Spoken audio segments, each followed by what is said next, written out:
Hello, everyone.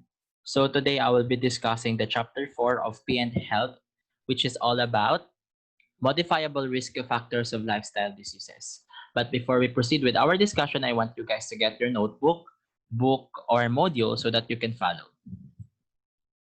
The World Health Organization Pacific Region declares non-communicable diseases or NCDs as the top killer in the Philippines.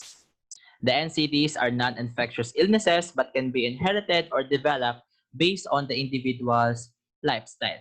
So hindi po ito nakakahawa guys, pero nakakawar ito ng katawan natin based po doon sa ating individual lifestyle. So kung hindi po natin inaalagaan yung katawan natin, yung mga kinakain natin araw-araw, then malaki po yung possibility or malaki yung chances na pwede tayong magkaroon ng mga NCDs or ng mga non-communicable diseases. An individual's usual routine, food intake, vices, or way of life can develop diseases known as lifestyle diseases. Okay, talking about the vices, this afternoon, guys, we're going to discuss or we're going to talk about smoking, no? So I know for a fact that you know what is smoking and alam nyo din kung saan ito masama, no? Pero this time we're going to have a deeper discussion about smoking. And we will start with the question, why is smoking harmful? Almost every organ in the body is damaged when a person smokes. It weakens the body and leads to many diseases. Each stick of cigarette has more than 4,000 chemicals, and consuming it would cut an individual's life for at least 5 minutes. The smoke contains hydrogen cyanide, a deadly substance used in gas chambers, insecticides, methanol and butane fuels, benzene, which causes leukemia, cadmium, and formaldehyde, which is used for embalming. Okay? So imagine guys, so these are just some of the harmful chemicals na pwede nating makuha sa isang stick po ng sigarilyo out of the 4,000 chemicals. Diba? So we have here harmful substances from tobacco. We have 3 harmful substances. We have number 1, the tar. Okay, so tar is a harmful byproduct of smoking cigarettes. This toxic substance is a carcinogenic and accumulates inside the respiratory system. Pag sinabi po natin carcinogenic, guys, ito po yung chemical na pwede natin makuha at mag-cause sa atin ng cancer. Okay, so tar build up and disrupt clearing process of the lungs and ruin air sacs. Okay? So as you can see po dito sa side na to, dito sa side, ayan, kung may makikita po kayo dyan guys, ang tawag po dyan is filter. Pag sabi po natin filter, yun nga from the word itself, pinifilter nito yung usok or yung mga chemicals na pwedeng pumasok sa katawan natin. So this one is what we call clear. Okay, malinis siya. And ito po yung gamit ng filter. So ito pong black na gan, galing po yan sa sigarilyo and this is what we call tar. Okay, so imagine po, that's why po yung mga mainstreamers natin or yung mga first-hand smokers natin, kaya maitim po ang kanilang lungs because of the tar. Okay? Okay, next one we have nicotine. When we say nicotine, it is a toxic chemical compound that mostly consists nitrogen, which also makes cigarettes addictive. Okay po, kaya po nakaka-addict ang sigarilyo because of the nitrogen contained in the nicotine. So it makes the heart beat fast, brings lightheadedness, and upset stomach. So it's as you can see po dito, this one, itong brown na yan, that is what we call nicotine po. Okay? Next one, we have the carbon monoxide. Take note of this class. When we say carbon monoxide, it is a poisonous chemical from burnt cigarette that makes the heart do more work to supply sufficient oxygen in the body. Okay po? It cannot be seen. It cannot be smelled. It cannot be heard, but it can be stopped. Thus, smokers have a higher risk of having cardiovascular diseases like angina and heart attacks. So later on, pag-uusapan po natin itong mga cardiovascular diseases. Okay po? So kadalasan po, di ba, when you reach the age of 40, lalo na kapag mainstreamer ka or para sigarilyo ka, and na-reach mo na yung age of 40, dyan na po yung mahirapan kang huminga kasi nga, because of the carbon monoxide, it disrupts na po yung ating heart. Okay, so what are the kinds of tobacco smoke? So we have po dito 3 kinds of tobacco smoke. Number 1 po is what we call the mainstream or the first-hand smoke. So it is the smoke from lit cigarette that is both inhaled and exhaled. Okay, so from ano po siya guys? From the original smoker. Ang tawag po sa kanila is mainstreamer or first-hand smoker. Okay po? So, ang nakukuha lang po nila guys is only 30% ng mga chemicals. And the remaining 70% ay makukuha po ng tinatawag nating side streamer or the second-hand smoker. Okay po? So, it is a very dangerous smoke when taken in. It is the smoke puffed out by smokers called environmental tobacco. So, yung mga usok po galing sa mga mainstreamers, ang tawag po doon ay environmental tobacco. Okay? So, it's very dangerous po, no? Kaya po, if you have a family member who is fan of smoking, kindly tell them to stop, or if they cannot, isolate themselves, no? Para po hindi na po sila makadamay pa ng ibang tao, 'di ba? So napakadelikado po 'yan lalo na sa mga bata at sa mga buntis. Okay? So third-hand smoke refers to the cigarette offshoots which is attached to the smoker's hair and clothing as well as various surfaces like walls, floors, furniture, chairs, and toys. So if we consider the side stream as a very dangerous smoke, ito pong third-hand smoke, this is the most dangerous one because ito po yung nakadikit sa kamay, sa damit, sa balabas. Ayan. So, nandun po lahat ng chemicals, hindi po nawawala. Unlike po doon sa second smoke, unti-unti po nag-fade sa air yung usok. Kaya po, kumbaga parang maliit lang yung chance na pwedeng makakuha. Pwede natin makuha yung mga chemicals. Okay? So, if we have relatives again na naninigarilyo, halata po sa kanila yun because naamoy kaagad natin because of the third-hand smoke. O yung mga cigarette offshoots na nakadikit sa damit and sa kamay. Okay po? So why do people start smoking? So here po, we're going to talk about kung bakit po nga ba naninigarilyo ang mga tao. Okay, so maybe because number one reason, parental role model. So pag sinabi po natin parental role model class, from the word itself, parent, di ba? So kung ano pong nakikita ng mga bata sa parents natin, gagayahin nila yon. Why? Why is that? Because our parents serve as the role model, no? For example, iisipin nila, ay si Papa nga naninigarilyo, bakit ako hindi? Ay si Mama nga naninigarilyo, bakit ako hindi? 'Di ba? So we should set the best example po sa kanila. And if you want to smoke, just make sure na hindi kayo makikita ng mga bata because gagayahin at gagayahin talaga kayo nila.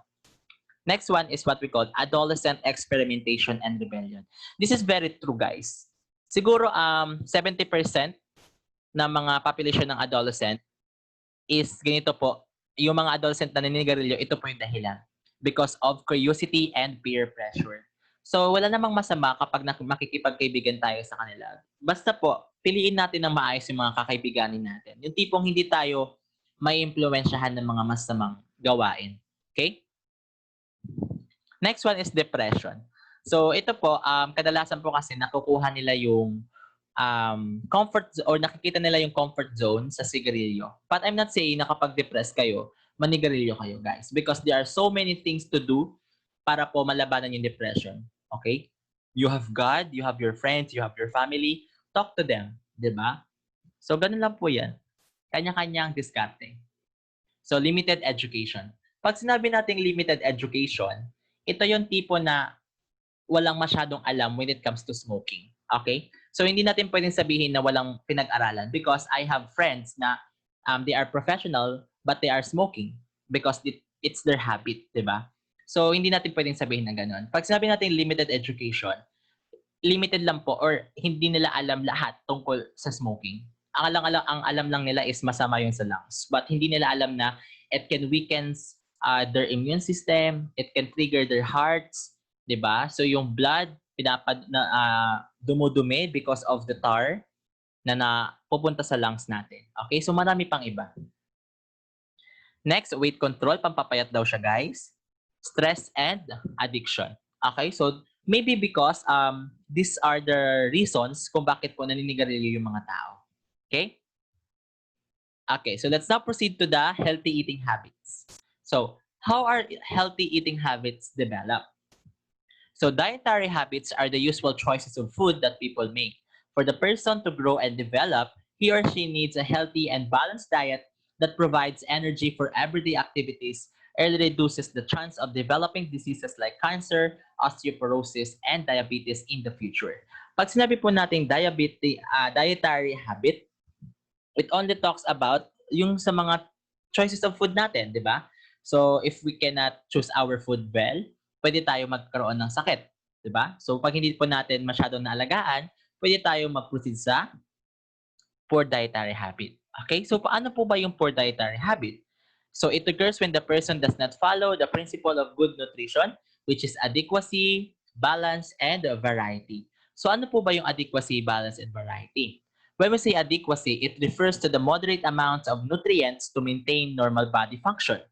Pag sinabi naman nating balance, it refers to the correct combination of nutrients. When we say naman variety, it refers to consumption of different types of food products. Okay? So kapag hindi po natin na-meet yung standard ni principle of good nutrition, we can come up with poor dietary habit. And I know guys, you don't want that to happen. Okay. So poor dietary habit is about not eating enough healthy food. Okay, tandaan po yan. Underconsumptions and overconsumption of unhealthy food and drinks and intake of low fiber, high fat, high salt, and high sugar, high crush, ay mali, wala palang crush. Sorry. So yan. So food are all part of poor dietary habits. Yan. So poor dietary habit leads to malnutrition, resulting to stress. Yan, guys. O, palagi kayo na stress because you are now experiencing or you are now practicing poor dietary habit.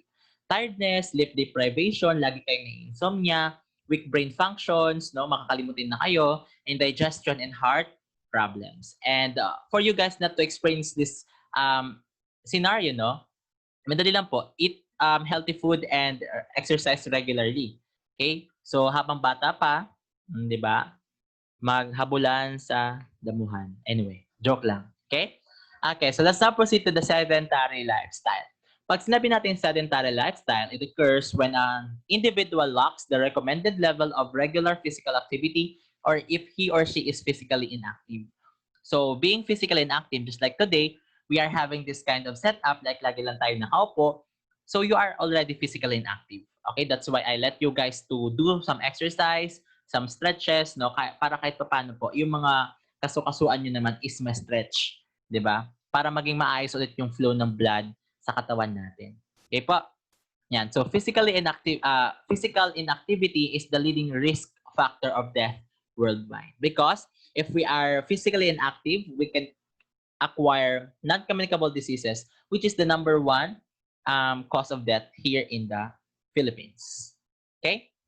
So let's now proceed to the different types of diseases associated with unhealthy lifestyle. So ano nga ba po yung mga different diseases na pwede nating makuha when we practice unhealthy lifestyle? So number one, we have the cardiovascular diseases. Cardiovascular diseases is a disease of the heart and blood vessels and is the leading cause of death in the Philippines. So ano nga ba po ang mga kinds ng cardiovascular diseases? We have here arteriosclerosis, atherosclerosis, coronary heart disease, heart attack, angina pectoris, arrhythmia, rheumatic fever, and congestive heart failure. Ayan, so isa-isahin po natin sila. Let's start with arteriosclerosis. When we say arteriosclerosis, it is a condition of the heart, it is a condition causing the arteries to harden and thicken. Some types are natural to growing old. So let's say, for example, this is now your artery, no?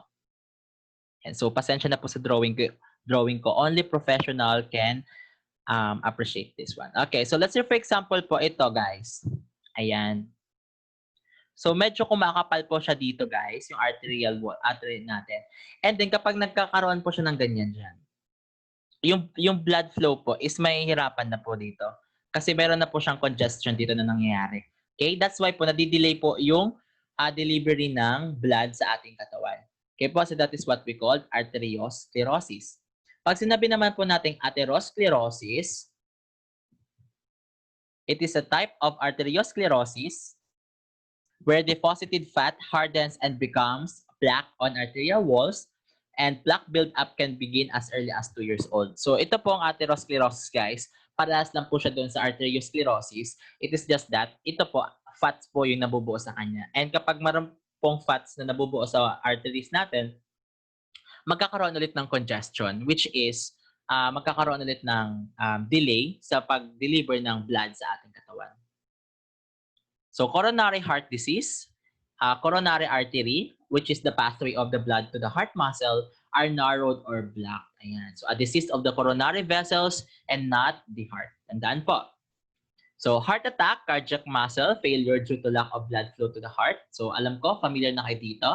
Angina pectoris, chest pain from narrowed coronary arteries due to inadequate oxygen for the heart. Angina attack usually lasts less than 5 minutes.